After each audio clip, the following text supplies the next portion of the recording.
Police టౌన్లో నిలబడ్డకి గుండు బాస్ను చూస్తున్నారా? అన్న పేరు మట్టే దేవేందర్ అట.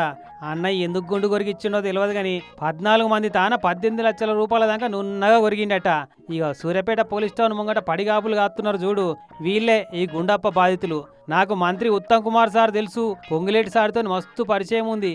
ఇప్పుడే మినిస్టర్లతో మీటింగ్ ఉంటే పోయొచ్చిన అని వాట్సాప్లో స్టేటస్లు ఫోటోలు చూపెట్టుకుంటా బిల్డప్ కొట్టి మెడికల్ కాలేజీల కాంట్రాక్ట్ అవుట్సోర్సింగ్ పోస్టులు ఖాళీ ఉన్నాయి, అంతా మన చేతుల పనే చేస్తారా అని అడిగిండట. ఇక ఎవరు కాదంటారు, ఇక ఫస్ట్ గియక్కే నమ్మి మోసపోయిందట.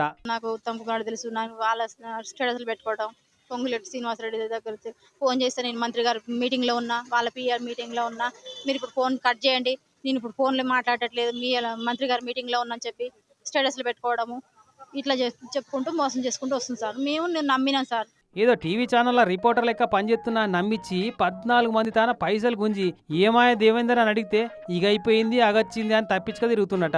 మెడికల్ కాలేజీల మంది నిండురు, కాలేజీ కూడా షురువైందట. కానీ ఈ మోతేవారి మాత్రం తప్పించుకొని తిరుగుతున్నట.